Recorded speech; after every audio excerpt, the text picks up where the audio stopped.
Hello, everybody, and welcome back to Han Talks First. This is the podcast you are looking for. This is a Star Wars show where we talk about the latest and greatest in Star Wars, and today we are talking about every Star Wars project you can expect for 2022. We're 2 weeks into 2022, and it's time to talk about everything we can expect to see this year from books, television shows, movies, and more. So before we get started, don't forget to check out the podcast link down below on all podcast streaming hosts. Go ahead and hit the subscribe button so you don't miss an episode, and like the video for me.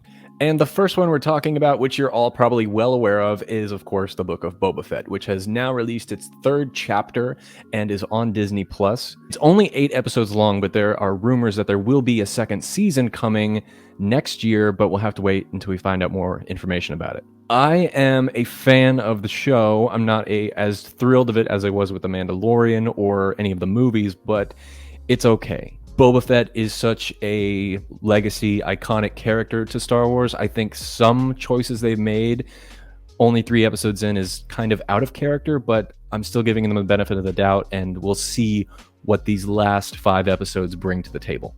And if you want to hear my thoughts episode by episode, we do a review every week. It's linked down below, and you can also listen to it on the podcast. The next series we can expect to see this year is, of course, Andor, which is the spin-off of Rogue One, centered around the character Cassian Andor. It's expected to come out sometime between July and September, and this show is actually going to be a little longer than both Boba Fett and the Mandalorian series, with an expected 12 episodes. Now, I'll be honest with you, I'm not really looking forward to this show. I wasn't a fan of the Cassian Andor character in Rogue One, and I really didn't think that story was calling for a spin-off or a sequel of any kind.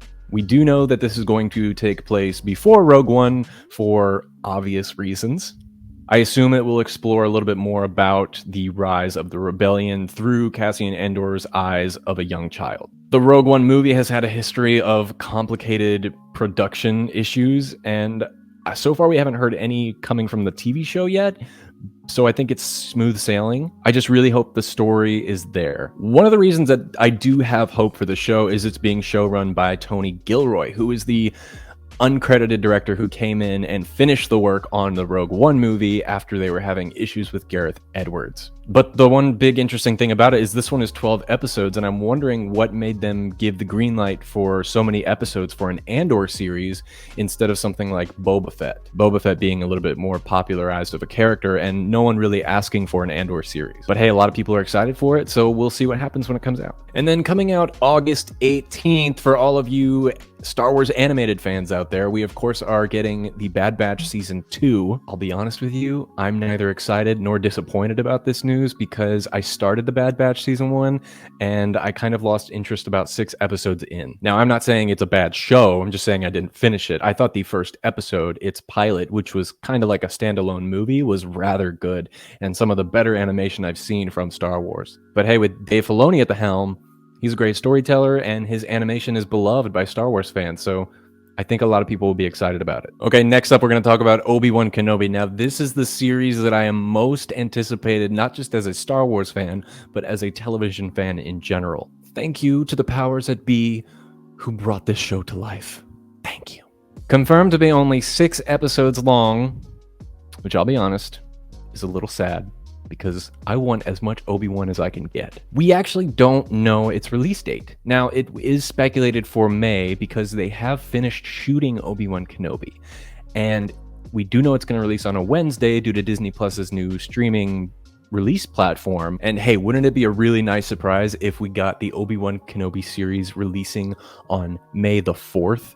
During Star Wars Day? There have been rumors it would come out in May, and May 4th just makes sense because, hey, it is also on a Wednesday. I think the show is going to be absolutely incredible. Ewan McGregor is amazing. Hayden Christensen is amazing. Having them both back to reprise their roles from the prequel movies is just something that no one really ever thought was going to happen. And this point in time where the story is going to be told is a very pivotal moment in the Star Wars universe, and to see Obi-Wan and Vader have another showdown is going to make fans so enthralled. It does beg a lot of questions like, well, what about the connections to the lines spoken by Vader in A New Hope, Return of the Jedi, or spoken by Obi-Wan when they talked about their last meeting together? So Deborah Chow, the director of all 6 episodes, has a lot on her plate, and the story team really has a lot of responsibility to tell this story the right way, to not just honor George Lucas, but also to honor the whole entire Star Wars canon as a whole, because the dynamic between Obi-Wan and Vader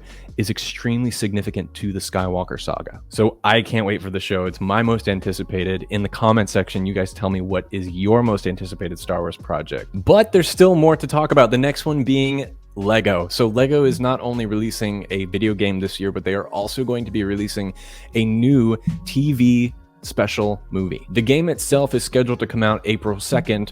Whether this will happen or not, who frickin' knows, because it was supposed to come out 3 different times already, but they've kept postponing it due to not just COVID issues, but also with development issues with the game. And hey, to be fair, it's a very ambitious game. I mean, it's covering all 9 movies in the saga. That's a lot of cinematics, and that's also a lot of story to cover. Now, not a lot of information is known on the new Lego Star Wars special TV movie that's coming to Disney Plus, but it has been confirmed by Disney themselves, so we'll just have to wait until we see more information on it. The most recent Star Wars Lego movie that came out was the holiday special, which I actually rather enjoyed. I thought it was funny and cute and just clever in some spots. In no way was it a great cinematic masterpiece, but it's a fun, casual watch for Star Wars fans. Okay, now this next one is something that we have been wondering about for a little bit of time now, because Mandalorian Season 3 was actually supposed to have come out last year, but we didn't get it. Now, that situation was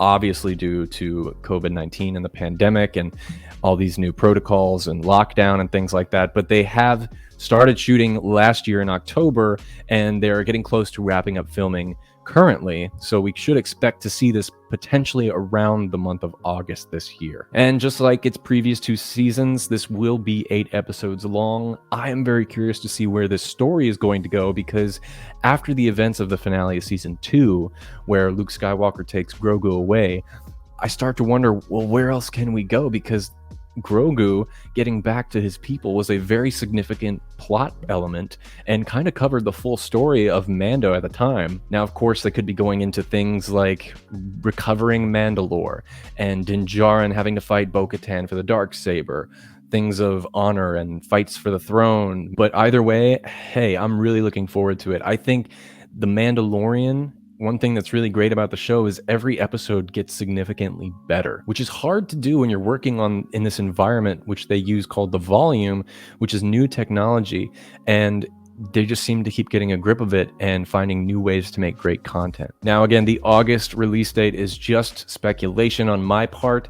That could be wrong, because as of last week, only a few days ago, it was actually reported that The Mandalorian Season 3 was halted in its production due to COVID restrictions and guidelines. Okay, next up on the list is another one that I'm really looking forward to, probably second to the Obi-Wan Kenobi series, and that is a George Lucas documentary. This 6-part documentary will be on Disney Plus, and it has been confirmed by Disney. It's actually going to be directed by the writer of The Empire Strikes Back and The Force Awakens, Lawrence Kasdan. He came to Disney with this idea of making a different type of 6-part mini-series documentary about the life of George Lucas and how he created Star Wars, and pitched it to them, and they decided this is a good idea. While there hasn't been much news on it, we do know that this show is happening and coming out very soon, because the composer of the score, James Newton Howard, came out and said that he just finished his work on it and that he said it is something very special. And even the addition of James Newton Howard doing the score makes me really excited too, because he's one of our generation's greatest